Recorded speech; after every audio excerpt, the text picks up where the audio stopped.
Voilà, vendredi soir, bilan de fin de journée. Ça, je l'ai fait hier avant de partir.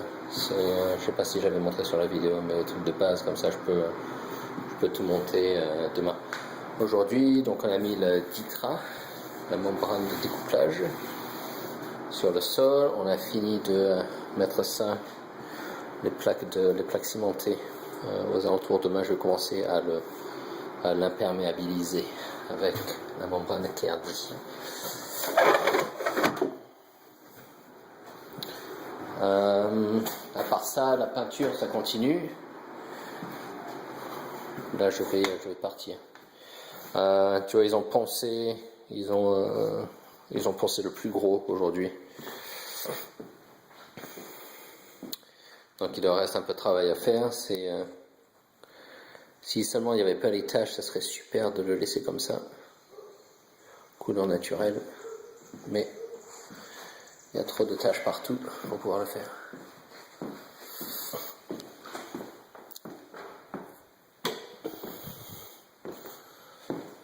Voilà, ils ont poncé ici, ils ont poncé aussi le gros. Là, il reste à réparer un petit peu ici, à réparer la bordure ici, et puis faire dans la salle de bain. Ils vont couper ici perpendiculairement. Ils vont mettre des lattes de bois, le plancher perpendiculaire, comme ça en allant au mur. Finir ça. Ça, ils vont réparer ici. Il reste à réparer ça aussi avant de. Donc ils feront tout ça demain. Ils vont certainement le teinter, le vernir. Dimanche, je pense. Aaron a aussi continué à faire, les bordures en peinture contre les boiseries et comme ça. Demain, s'ils font le ponçage autre part, je vais avoir James, je vais lui demander de de peindre les murs avant qu'ils aient fini le ponçage. Comme ça les dérangera pas. Comme ça, si on a déjà une couche de peinture ici avant qu'ils finissent le ponçage, mais j'ai le OK. Ça sera bien.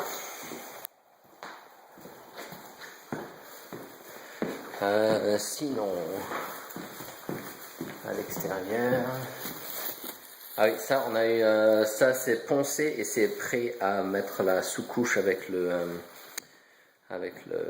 texture de sable, texture sablée. Mais il reste à poncer le séjour.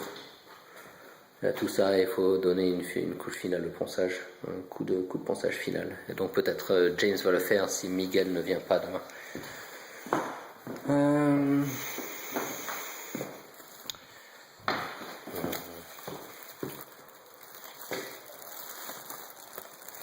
Ouais, on a tous les.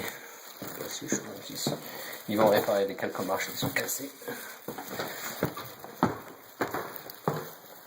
Voilà, ça sont toutes les boîtes pour l'ameublement de cuisine, tous les cartons. Donc ça c'est un peu, il y a un peu de poussière, mais la première couche de vernis est mise. Donc une fois que je parte, ils vont revenir. Une fois que toute la peinture intérieure est finie. Donc je vais demander à Aaron de faire ça une fois que je suis parti, de finir la peinture intérieure des murs. Et après il le polisse avec cette machine. Et le bas ça tourne en rond, en cercle.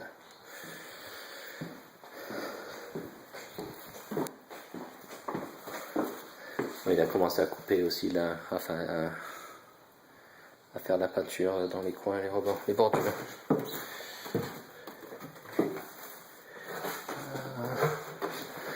J'ai mis on va changer les couleurs de trucs extérieurs et en fait ça va donner ça comme ça pour toutes les lattes. Tu vois, ça tire un peu le brun de la toiture.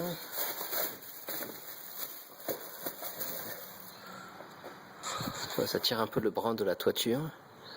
Ça a des parties un peu marron. Et ça sera pour tout ce qui est moulure entre la sous-toiture et puis le siding. Et ça serait pour les parties de fenêtres qui montent et descendent, ce qu'on appelle le sash. Mais je le veux plus foncé parce que c'est juste une teinte à peine plus foncée que ça. Donc je vais voir s'ils peuvent doubler le contenu de colorant pour le faire plus foncé, parce que je veux que ce soit un marron presque noir pour les sash. Donc voilà, si tu le vois sans le jaune, ah bon, c'est comme ça que ça va donner. Donc sympathique, on va le voir d'en bas. La benne elle commence à se remplir. Columbus il était ici, donc tu vois il n'y a plus de débris là où il y a l'oiseau. Et demain aussi, donc on va transporter les pièces de placo et quelques autres ameublements de cuisine qui sont toujours dans le garage. Et puis on va commencer James va commencer à enlever le bois de l'arrière, du côté gauche et puis de l'arrière. Et après ce bois là il n'est pas super parce qu'à cause de l'eau qui tombait à l'intérieur et que le bois n'était pas traité à l'intérieur, ces planches ne sont pas superbe. Donc on va faire tomber tout le truc comme ça, tout le garage, après qu'on ait retiré le bois des deux côtés là que j'ai décrit. Et puis j'ai oublié mon sac.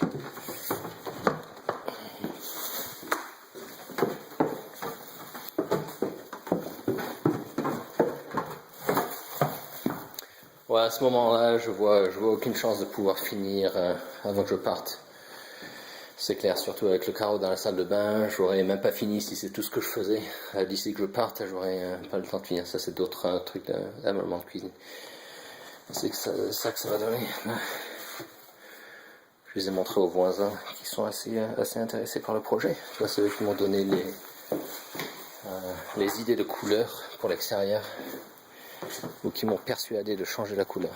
Donc voilà, ça, ce tas de sable, on va l'amener à la brouette, on va le jeter dans les bois derrière pour ne pas encombrer la benne et surtout mettre trop de poids. Sinon on va brûler la plupart de ça. La seule chose qu'on va pas brûler, c'est la toiture qu'on va mettre dans la benne, et il devrait y avoir juste assez d'espace pour faire ça. Et puis tout le bois on va le brûler. Et puis voilà quoi, c'est à peu près tout pour ce qu'il y a de neuf.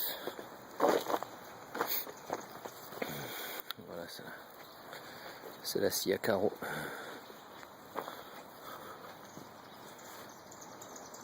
Donc, je vais en faire demain pour faire le bas des murs et assez de... Ah bah tu vois pas l'intérieur, donc c'est inutile de le montrer. Mais continuer le bas de mur, les deux rangées du bas en allant long. Je vais faire l'imperméabilisation autour de la baignoire.